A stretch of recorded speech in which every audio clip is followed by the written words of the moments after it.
Good morning, everybody. I've just returned from my holiday in Cornwall. We went camping for a week and it was, really lovely. Lovely to go as a family.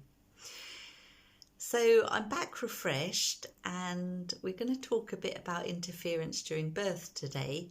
And I've not written down anything, so it's totally live and unscripted. Now, sometimes I feel I have to write myself like a shopping list and let myself know what I'm going to talk about. But I didn't get an urge to do that this morning. And today's talk was prompted by a video that I've posted on this page, and it's of a very kind and lovely person who's helping a donkey give birth. The only problem being, after I watched the video, well, pretty soon into the video, I realised there's an awful lot of interference going on in what appears to be a normal situation, a normal baby giving birth. Hi Sarah, nice to see you. Do ask me any questions as we go along. It doesn't matter if you interrupt my train of thought, you can always point me back to where we were. Yeah, there was an awful lot of interference in what would have been a normal birth if no one was around. There was a lot of noise, there was a lot of talking, there was spreading hay around, there was reassuring the donkey that all was well, patting the donkey, and attempting to deliver the baby, attempting not to let the donkey stand up when it wanted to stand up. I mean, these people are obviously very kind people and concerned about the welfare of their donkey and the foal, and all that's really lovely. Hi Noreen, lovely to see you too. My hair's a bit crazy this morning. I went to bed with it wet. So yeah, you've got crazy hair me this morning. But I never have a do. I never do my hair. It just does what it does. Look, it's, yeah. Yeah. So I just wanted to talk about the interference in birth, because the bit that I really didn't like particularly was the baby donkey, as it came out, was being rubbed quite vigorously by the caregiver. And the donkey looked okay. It was moving, it was breathing. And I think she even said that the donkey's fine, you know, it's alive. But then felt the need to rub it and stimulate it and dry it, and the mother was just looking on with a bit of a glazed expression. Now, if that donkey had been left to do its own thing, you know, yes, the caregivers can be there. Yes, they can be behind a screen or in the next stall. You know, they can keep an eye on the donkey from a distance and quietly. But I really worried that this interfering with the foal as soon as it came out would be a problem with bonding. You know, normally it's the mother that licks the baby, that sniffs the baby, that dries the baby. You know, we don't need to do anything. And there were so many similarities with the birth room. And it's the point in birth where I really cringe if I watch someone else attending a birth. If it's not me, if I'm there as a birth partner or a friend, and the baby comes out and it's rubbed vigorously and put up really high on the person's chest, and we start doing things to the person that's given birth, the woman and the baby. It's just interfering with the natural process. And the problem is, you know, it's not just me going, oh, we shouldn't do that because it would be really nice if no one did that. This is actually based on science and fact. So once you've given birth, your oxytocin is incredibly high. It's the highest it will be in your whole life, unless you give birth again, and then it will be incredibly high again. But it is meant to be this high so that you fall in love with your baby, you bond with your baby, you can feed your baby. But more importantly, to prevent problems giving birth to your placenta. So if your oxytocin is incredibly high, it will keep doing what it's done throughout the labour. It will keep contracting your uterus. And what do we want for a placenta to come out? We want the uterus to contract. Really simple. So we don't want to do anything that's going to pop this oxytocin bubble after birth. So as Cara Hartley says, no hatting, no chatting, no patting. Don't put a hat on the baby because mother needs to smell and kiss and maybe lick the baby. I've seen that happen. That's a natural thing to happen. Baby's head probably is a little bit tender because it's just come through a birth canal. It certainly doesn't need anything on it. It needs to be able to expand and resume its normal shape after being compressed. And hats don't do a lot to keep babies warm. You know, the mother or person that's given birth will keep the baby warm if the baby is skin to skin and they've got nice wraps over them, you know, blankets, towels. Yeah, they're just kept nice and warm. So yeah, no hatting, no patting means not doing anything to the mother or person that's given birth and their baby.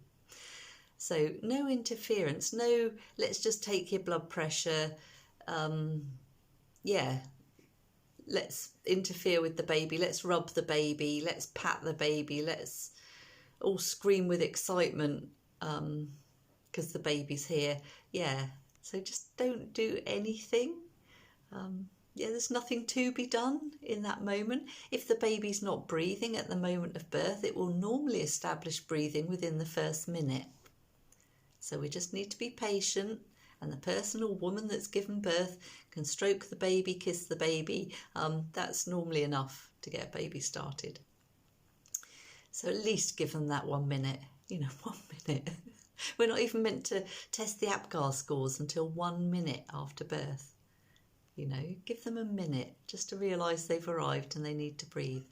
No hatting, no patting, no chatting. So this is there's my cat coming through the cat flap talking to me. Yes, I hear you. Yeah, so no chatting. Don't scream and shout, "It's a boy! What time is it?" And get all super excited because you're going to burst that oxytocin bubble. We need the oxytocin levels to stay at the levels they were during the birth, if not higher. So keep everything calm, everything quiet. And don't ask questions of the person that's given birth. "Oh, it's a girl. Did you expect a girl? What are you going to call her?" Nothing. A nice smile and a nod is enough to say, "Well done. I see what you've done." Oh, I'm going to get all emotional there. I do get emotional at births. When I started my nursing, digressing slightly, which was 36 and a bit years ago, my mum dropped me off at the nursing home. Well, my dad drove. They both went with me, and my mum said, "You will never be a nurse because you cry too much." Well, look what I've done. I've been 36 years as a health professional and I'm still crying, and I still love birth. Miss me attending births. Yeah, I do. I do miss attending births. Yeah. But there we are. So back to what I can tell you, because I can still be really useful imparting my knowledge. So we don't want to interfere with the moment of birth. We don't want to burst the oxytocin bubble at any point in the labour. And why I think health professionals do this is because they've seen some bad things. They've got baggage. I've got baggage. I often tell people perhaps it's better to have a freshly qualified midwife sometimes than an oldie like me that's been doing it 20 years. Because we see a lot of bad things, Normally when there's been intervention or interference, or the person has a health condition or becomes poorly, but those things do stick in your mind, but they're not the majority of cases. And I'm lucky that I've worked mostly in birth centres and at home births where we don't tend to see so many nasty things. I haven't got huge loads of baggage weighing me down. If I worked in a hospital and I was seeing all sorts of PPH and surgeries and forceps and third-degree tears and things every day, I think I'd be a bit shell-shocked and overprotective and interventionalist maybe. Yeah, but luckily I never have. Hi Marie, nice to see you. Yeah, so the way to protect yourself against people doing things to you unnecessarily. Oh, thanks, Hannah. The way to protect yourself against doing things being done to you unnecessarily is to write a really good birth plan. And to do that, you need to know your rights and your options. Oh, thanks, Noreen. Yeah, I'm getting to the crone stage. I think I'm in the Marga stage, which is female for magician. You know, post-menopausal things just get magical and wonderful. And people don't talk enough about the menopause. You know, it's great, it's fine. Yeah, been going through it for, I don't know, 8 years or so. I'm out the other side now. Yeah, still get very hot at times. Yeah, so inform yourself of your rights and choices. Do write a birth plan, and specifically write an after birth plan. And the after birth plan is what you would like in that first hour or two after birth, the fourth stage, the golden hour or two. It shouldn't just be called the golden hour, should it? Golden hour or two. And it's called the golden hour because it is so precious. You know, if we leave women and people that have given birth with their babies, you know, all will be well in the majority of cases. Wrap them up nice and warm, but other than that, do nothing to them. I think that's it for today. If you're wanting some guidance and information, I've written loads of online courses and I'm writing more by the day.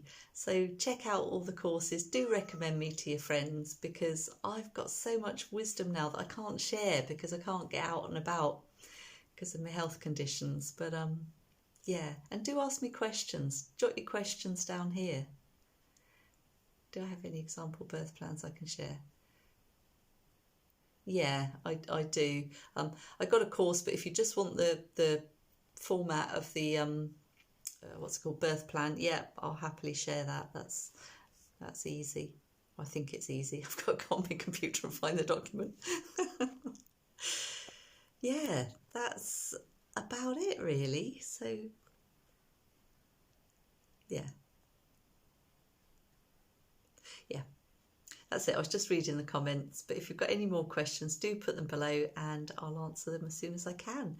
I'm off to do some online yoga now and then out to my pottery studio to glaze some pottery. I've got a big order and I'm really excited about it.